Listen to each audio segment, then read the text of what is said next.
Hey guys, thanks for clicking on this video. I wanted to do a quick review on my RTIC 45. Um, I wanted to give you my impressions of it. I've had it for a couple of years now. My impressions of it and how it's done. I won't be testing it. I'll do another video for that.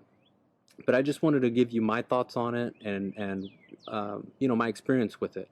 So first and foremost, I purchased this after I had a really good experience with their koozies, their tumblers, and I thought, man, I've never heard of this company. I bought these products. They were phenomenal. They were much cheaper than the Yeti brand.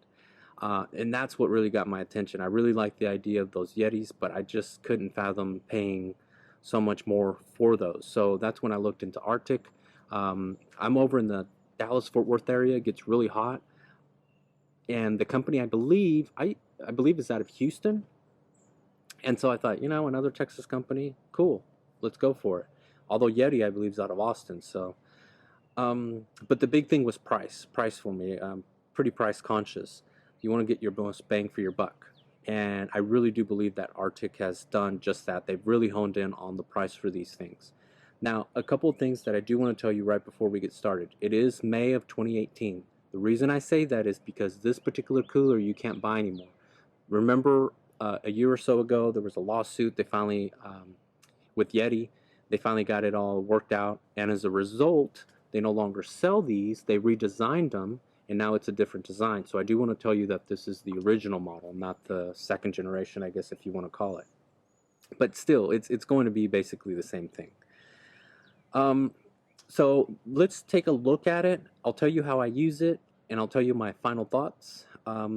And hopefully you learn a thing or two, or if you don't, or you have any questions, you're welcome to leave it in the comments below. So this one is the 45. It's kind of like the medium-sized cooler. I will tell you that that these coolers, while they look to be a decent size, they're going to hold less than your average cooler of the same size. And the reason I say that is because the way these things are built and the way they work is they have really thick walls all the way around. You see that? See how thick it is all the way around? And therefore, the inside is much smaller. So, again, I know real estate is expensive, so if you've got like a Honda Civic or an Accord or whatever car you have and you want to put this in there, I don't want you to think that you're getting the same interior size as other coolers, because you're not. And that's where the difference is on these how well insulated they are, and that's why you buy them. But that is a compromise. You're going to be able to store less in it, so just take that into consideration.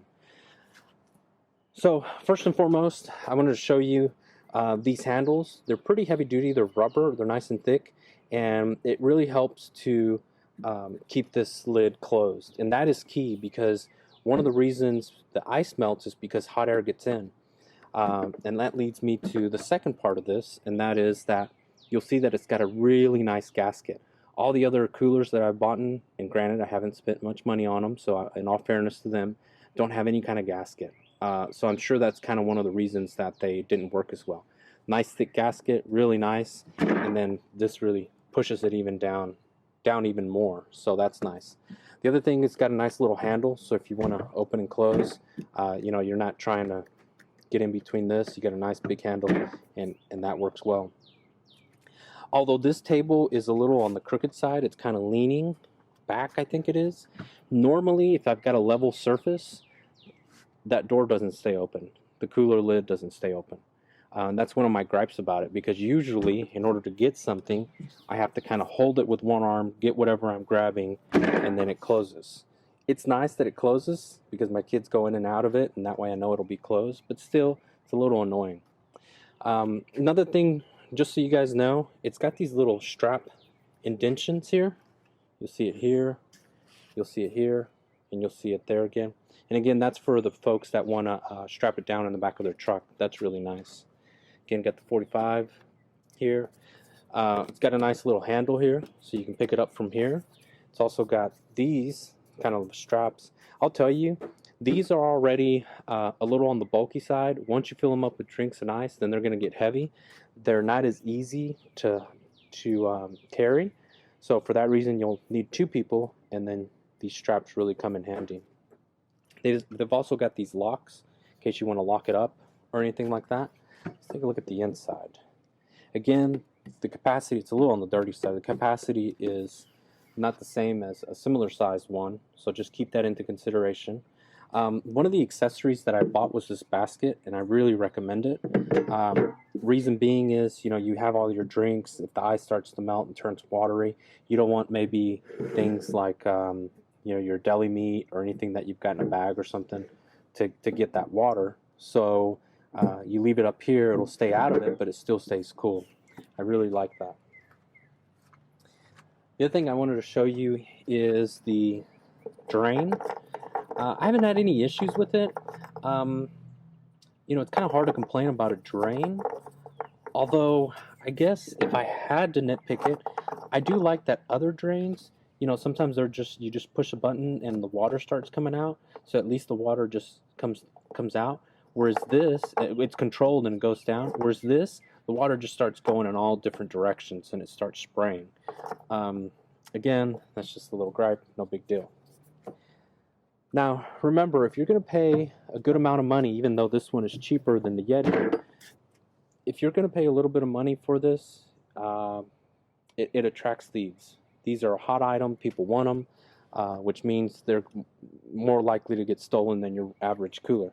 For that reason, I bought this little metal piece. I believe I bought it at Academy. And what this is this little hook that goes in. It's got this hole here, so you can put a cable lock systems, and you can attach it to your truck, in the back of your truck, so no one steals it. They still can. They got to cut the lock, but still, it keeps it from just being picked up and taken off. Again, if you're spending this kind of money on a cooler, people are going to want to steal it. So when I go to put it in the back of my truck or go camping and things like that, I put the lock on and I lock it to something else. It's not 100%, but at least it'll slow them down. So that's kind of the overview of it. Kind of show you what the cooler looks like. So let me tell you about my experience with it. So first and foremost, I'll do a comparison. I'll do a full thorough review of keeping the ice and all that fun stuff, because I know people like to see that. But I'll tell you a couple of things to take into consideration. Number one, you don't get to carry as many things as a normal cooler the same size, okay? So just keep that into consideration. You'll probably use less ice, so you can, you know, compromise that way. Number two, these things tend to get stolen. So go ahead and splurge on some money and buy that extra you know, cable locking system and so on, and lock it up. The other thing is, again, they're bulky. So when you go to try and put it in the trunk of your car or wherever it may be, they're going to be a little bit bigger. I don't have that issue because I've got a truck when I go out, so space isn't that big of a deal. But I can see where people have like maybe an SUV or a small car, well, that might be a little bit more of an issue. The other thing, this is just me, I got a white one. It's a little tough to keep clean, so I ended up getting I think it's a brown one. I got 2 brown ones of the bigger size, and I like those a little bit better because they don't, you know, you don't see the dirt as much.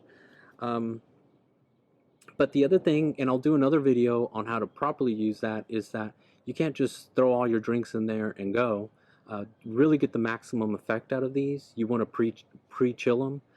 Pre-cool them, if you will, the night before you're going to use them, and that's just throwing some ice in there and making sure the cooler cools down, so that when you put your stuff in there and you put the ice, it's a lot better. But overall, I am really impressed. I really like the cooler. I love the brand. I've fallen for it simply because they make a quality product. I don't think it's that expensive. Yes, you're paying premium for a cooler, but compared to Yeti, it's not even close. And they make a good product. They make some great coolers. They do what they're supposed to do, and I got to tell you, it's saved me from having to make more ice runs. It saved me from having, you know, drinks that are warm. Now with a cooler like this, keeping something cool and worrying about that is no longer a factor, and that's what these do. So Again, big thumbs up. I really like them. Sorry for rambling, but I hope you enjoyed this video. Hopefully it was worth your time. Don't forget to give the video a like if you liked it, and also subscribe. I'm going to be doing a review of this one, of not only how to use it, but just to see how long the ice holds, because I know people like that. I'm also going to be doing another video comparing it to the bigger cooler, which I have, and of course the Yetis and all the competition, etc. And I'll give you some tips as well on when to purchase, etc. So again, thank you guys so much for watching the video, and be sure to give it a like. Thanks, guys.